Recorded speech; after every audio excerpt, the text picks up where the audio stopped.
My name is Michael Harris, though everyone who's known me since my days in uniform just calls me Mike.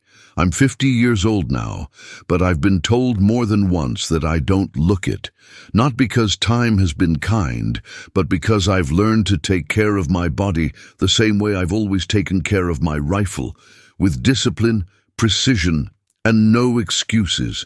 Almost 3 decades in the U.S. Army will teach you that neglect is a slow death. I've served 28 years, worn out boots in deserts, mountains, and cities torn apart by war. I've carried the rank of Sergeant Major with pride, but also with the weight that comes from making decisions that change or end lives. Over the years, I've been deployed 4 times to combat zones. The first 2 were in Iraq. The third was a long and brutal rotation in Syria.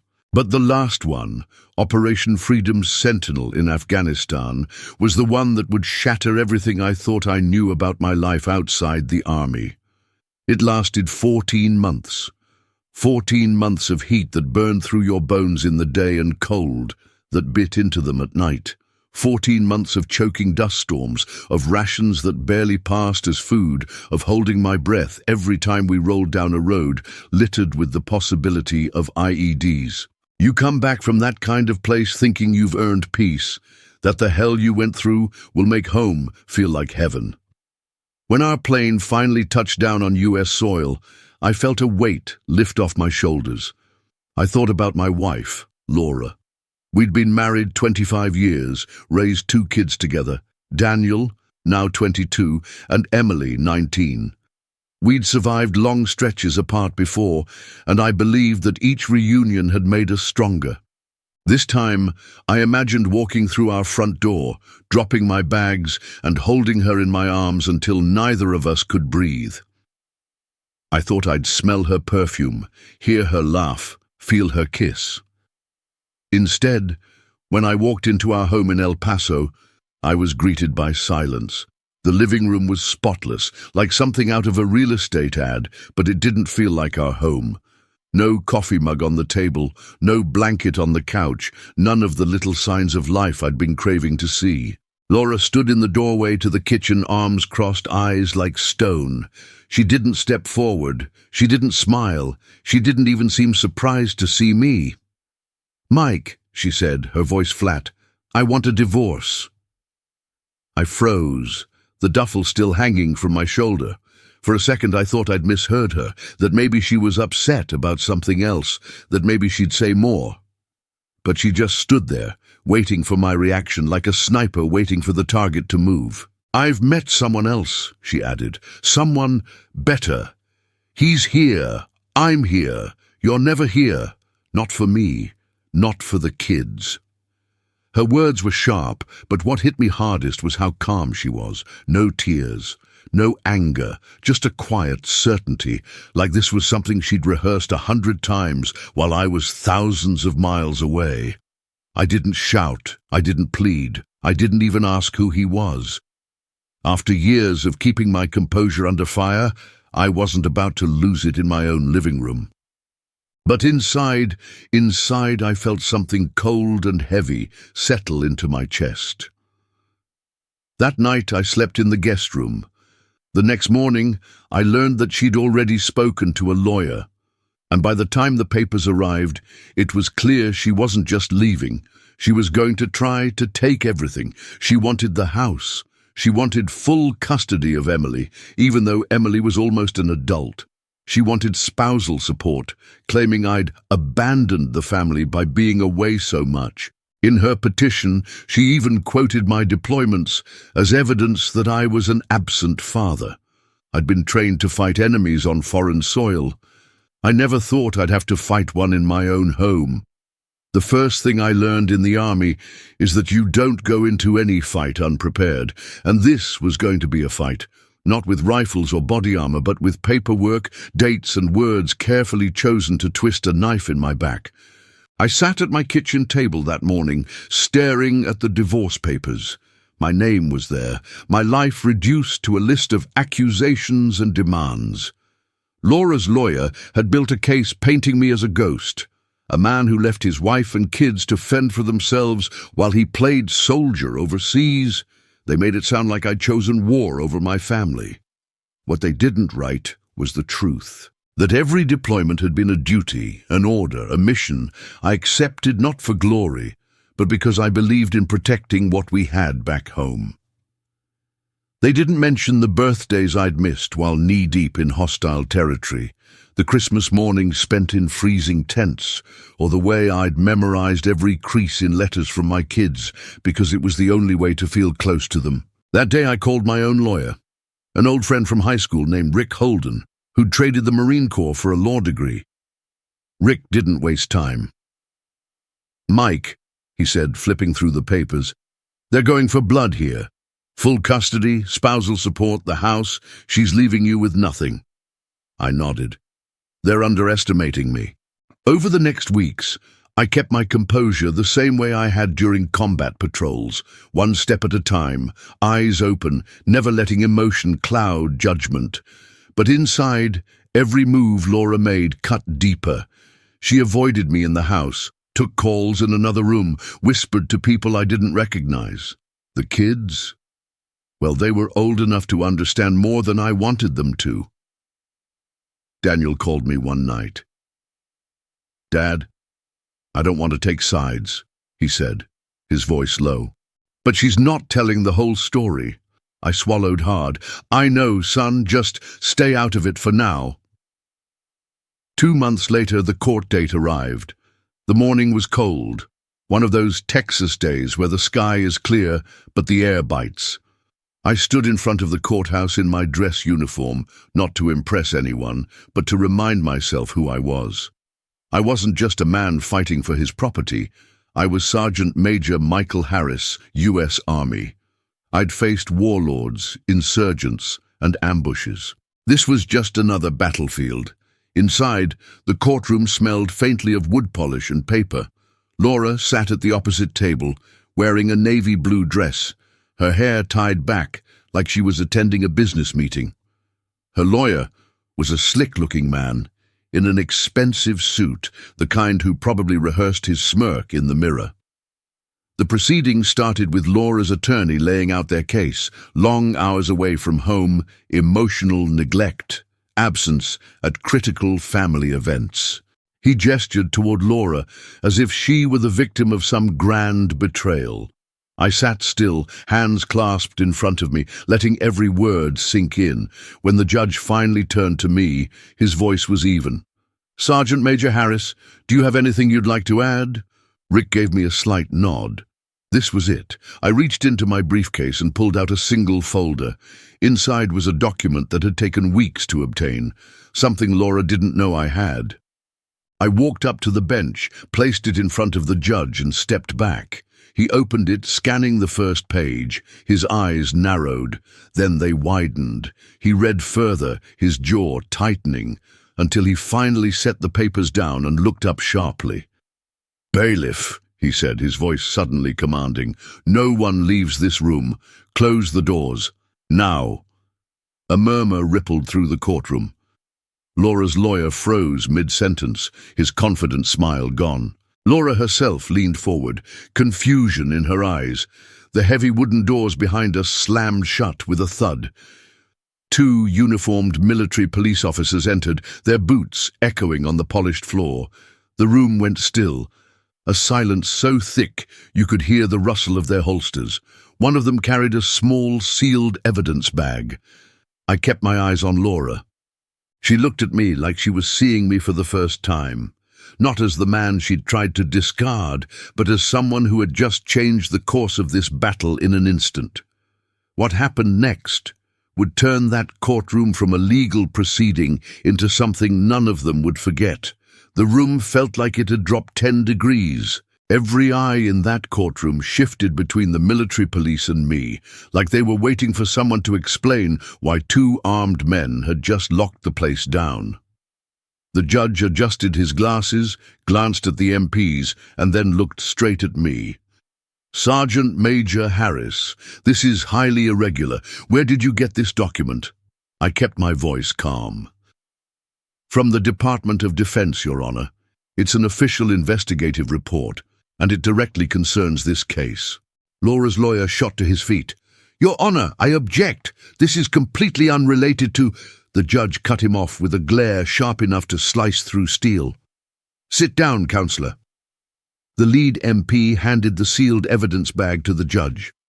Inside was a small black USB drive with a government seal on the label. The judge placed it carefully on the bench, then turned back to the document. "This indicates that an individual named in these proceedings is currently under federal investigation," he said slowly, his voice carrying a weight that made everyone sit straighter in their chairs. Laura's face went pale. She looked at her lawyer, who was now visibly sweating. "What is this?" she demanded, her voice cracking. I met her eyes. "It's the truth, Laura, and it's about your someone better." I didn't need to explain further. The report laid it all out. The man she'd left me for wasn't just some harmless better choice. He was a civilian contractor with a security clearance, and he was suspected of selling classified information overseas. Names, coordinates, operational details. Things that put American lives at risk. Things I had spent my career protecting. The judge flipped through the pages, his expression growing darker with each line. Finally, he leaned back in his chair and spoke to the MPs. "Take positions. No one leaves until this information is secured and the relevant parties are taken into custody." The MPs moved forward. One of them stood behind Laura's lawyer, the other behind Laura herself. She turned to me, eyes wide. "You set me up," she whispered. "No," I said evenly. "He set himself up. I just made sure the truth came out before you dragged my name through the mud." It was surreal watching the balance of power shift in that room. Just minutes earlier, they were ready to strip me of my home, my rights, my dignity. Now every eye was on Laura and her lawyer, and not in the way they wanted. The judge ordered a recess, but no one was allowed to leave. He instructed court staff to contact federal authorities immediately. Laura sat frozen, her hands gripping the edge of the table. The color had drained from her face, and she no longer looked like the confident woman who had walked into the room certain she would win. Rick leaned toward me, his voice low. "Mike, you realize this changes everything." "I know," I said. "That's why I waited." For weeks I'd been patient. I'd let her push, let her believe she had the upper hand. All while I worked quietly with a friend in military intelligence to confirm the rumors I'd heard. The timing had to be perfect. Not too soon, not too late. The goal wasn't revenge. It was to make sure my name came out clean, and hers, if it had to, came out with the truth attached. The MPs remained in place, silent sentinels. The USB drive sat like a loaded weapon on the judge's bench. I could feel the air in the courtroom buzzing, the way it does in a war zone right before the first shot. And then, from the corner of my eye, I saw one of the MPs reach for his radio. The voice on the other end was muffled, but the words I caught made my stomach tighten. "Target confirmed. Agents en route. ETA. 10 minutes. 10 minutes. That was all the time left before the chaos truly began. The sound of that radio transmission seemed to stretch time itself. 10 minutes. 10 minutes until federal agents would walk into this courthouse, and everything Laura thought she controlled would collapse in front of a judge, a room full of strangers, and me. I'd been in plenty of situations where you could feel the clock ticking down, waiting for an extraction, counting the seconds until a breach, hearing the distant rumble of an approaching convoy. This felt exactly like that, except the battlefield was polished oak and the weapons were truth and law. The MPs didn't move much, but I could see their eyes constantly scanning. They weren't here just to make a show. They were here because the man Laura had been seeing was dangerous, and they had no idea who else might be involved. I caught a glimpse of Laura's lawyer wiping his forehead with a folded handkerchief, his hands trembling slightly as he pretended to read the same page over and over. Laura sat perfectly still, but her leg bounced under the table, the only giveaway that she was unraveling inside. "Mike, Please, she whispered, leaning slightly toward me across the aisle. We can talk about this outside. I didn't even look at her. That's the thing, Laura. We already did our talking. You made your choices. Now it's time for the consequences. The judge, trying to maintain some semblance of procedure, cleared his throat and addressed the courtroom. Given the nature of what has been presented, this court will remain in recess until federal authorities arrive. All parties will stay seated. Every tick of the clock seemed louder. A court clerk shuffled papers nervously. Someone coughed in the back. Outside the heavy wooden doors, I could hear faint footsteps in the hallway. Building staff, maybe, or just other cases moving through their day, completely unaware of what was about to unfold inside this particular room. Rick leaned toward me. Mike, once this goes federal, the divorce proceedings could be paused indefinitely. You ready for that? I nodded slowly. I didn't come here to win quickly. I came here to win right. 5 minutes left. The MPs exchanged a glance, one of them touching his earpiece as if to confirm something. The tension was so thick I could feel it pressing down on my shoulders. My breathing was steady, not because I wasn't on edge, but because after years of deployments, I knew how to control my pulse in moments like this. Then I heard it, the unmistakable sound of boots moving in unison down a hallway, not hurried but deliberate. Federal boots. The doors opened and 3 agents entered, all in plain clothes but with their credentials displayed clearly. They moved with the quiet confidence of people who knew they were the most dangerous men in the room. One approached the bench and handed the judge a folder. The others split, one toward Laura, one toward her lawyer. "Ma'am, we need you to stand," the agent said firmly to Laura. She looked at me, eyes wide with disbelief, before slowly rising to her feet. "This is a mistake," she stammered. "I haven't done anything wrong." "Maybe not," the agent replied evenly, "but the individual you're associating with has, and right now you're a person of interest in that investigation." Her lawyer started to speak, but the agent near him held up a hand. "Counselor, you might want to stop talking until you have a clearer picture of what we're dealing with." The judge, still seated but leaning forward slightly, addressed the room.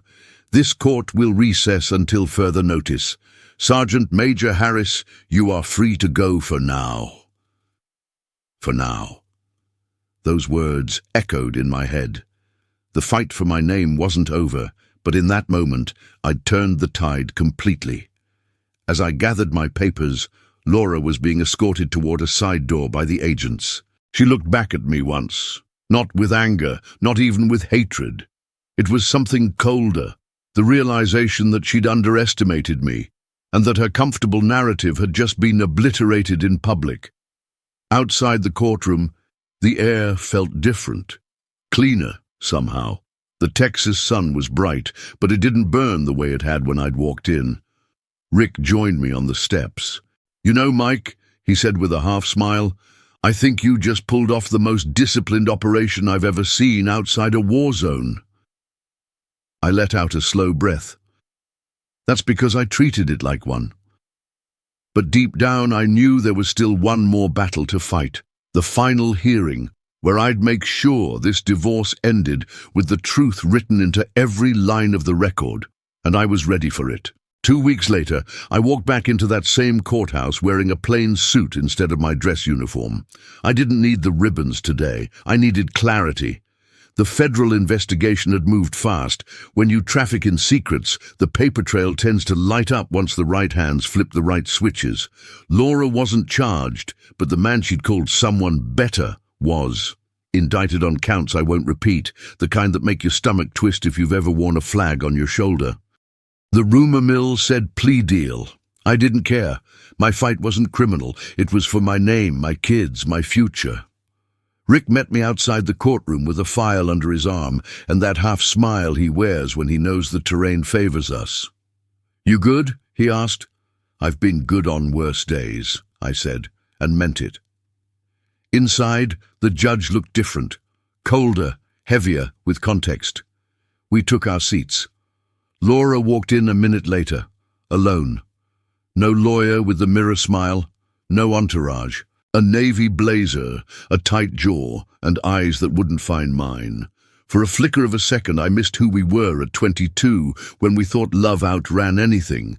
Then I remembered 14 months in a place where people died to protect what we had, and how she'd weaponized that absence against me. I let the memory go. Proceedings began without theatrics. The judge summarized the previous hearing, the submission of an official DOD report, the arrival of military police, the federal referral. He reminded us that this was family court, not a criminal tribunal, but also that credibility, judgment, and good faith mattered here as much as anywhere. "Counsel?" he asked, looking at Rick. Rick stood. "Your Honor, my client is not seeking to punish Mrs. Harris. He seeks a fair dissolution. He asks the court to reject demands built on a false narrative and to enter orders consistent with the truth." The judge turned to Laura. She rose slowly. No speech, just 2 sentences. "I withdraw my requests for full custody and spousal support. I'm prepared to agree to a 50-50 parenting plan and a fair split of property." It should have felt like victory, and in a way it did. But winning in a room like that is quiet. No cheering, no applause, just the sound of paper sliding across wood and a gavel that means the next chapter starts now. We walked through the terms. The house. I'd keep it, buying out her equity over time. Retirement, divided by the formula nobody loves but everyone understands. Vehicles, 1 each. Debts, split proportionally, including the lawyer bills I never wanted but needed.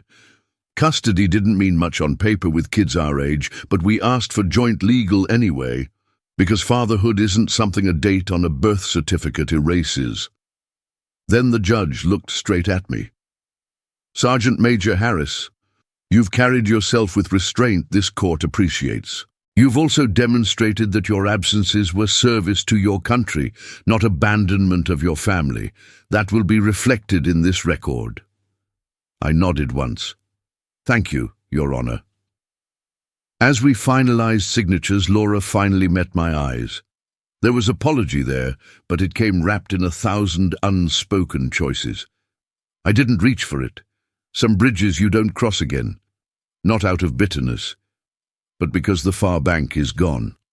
On the steps outside, El Paso felt different in my lungs. Maybe that's a story we tell ourselves after hard days, that the air changes when we do. Rick clapped my shoulder. "You earned the clean exit," he said. "Clean enough," I answered. "Nothing about this is clean." He knew better than to argue. We shook hands, and he headed down the stairs. I stayed a minute longer, watching people come and go. Young couples with licenses, older ones with folders, a kid tugging a mother's sleeve. Life, moving in both directions at once. Back home, I did something simple. I brewed coffee the way I like it, strong, no sugar, and sat at the kitchen table that used to feel like a war map. Sunlight laid a warm stripe across the wood. I stared at the spot where the divorce papers had once been, then at the drawer where I'd kept that DOD report before I placed it on the judge's bench. The drawer was empty now. So was the house. Daniel called first. "How'd it go, Dad?" "Fair," I said. "We'll be okay." He exhaled audibly. "I knew you'd handle it." Emily texted 10 minutes later. "Love you. Dinner this week, just us?" I smiled at the screen longer than I'd admit. That night I cleaned my boots out of habit. Old ritual, new meaning. You keep certain things sharp, not because you expect to use them, but because the act reminds you who you are when the day tries to tell you otherwise. I lined them by the door and caught my reflection in the dark leather. Older, yes. Still me. A week passed. The house learned my footsteps again. I ran at dawn, the way I did before deployments, letting the rhythm of breath and pavement empty out the noise. I fixed a creak in the hallway floor that had bothered me for years. I boxed up photographs, not to erase them, but to give them a place that wasn't the center of the room. I wrote a letter I didn't send, then tore it up and felt better for having written it. On a Tuesday, I went to the range, not to prove anything, just to hear the clean truth of a shot that goes where you put it. I posted my targets in the garage like a teenager. You don't outgrow certain satisfactions, you just learn to file them with respect. 2 Fridays later, a plain envelope arrived. Inside was a certified copy of the court order, the house in my name, the parenting plan acknowledged, the record noting service and restraint. The paper was heavier than I expected, like it knew it carried more than ink. I set it on the table and for a long minute I did nothing. No speech, no victory pose. I just breathed and let the silence be mine. People ask if I regret placing that document on the judge's bench. I don't. I didn't bring chaos. I brought truth into a room that was about to sell a lie as justice. The military police, the sealed evidence, the orders to close the doors, those weren't theatrics. They were the sound of a story correcting itself. If you're listening to this because you're standing on your own courthouse steps with a knot in your stomach and a name you're afraid will be dragged across a floor, it doesn't deserve to touch. Hear me. You don't win these fights by shouting. You win by preparing, by knowing who you are, by letting the truth carry its own weight when the moment comes to set it down. My name is Michael Harris. I'm 50 years old. Sergeant Major, United States Army, retired. I've been married and I've been divorced. I've come home from war to a house that didn't feel like mine, and I've stood up in a courtroom that finally did. I'm not here to tell you it gets easy. I'm here to tell you it gets honest if you make it. Tonight, I'll cook a steak the way my father taught me. Open the window and let the desert evening come through the screen. Daniel's coming by this weekend. Emily, too. We'll sit on the back steps, talk about nothing for a while, and then about the things that matter. There's no music swell in the background, no grand speech. Just a man who placed one document at the right time, in the right place, and watched a life bend back toward true.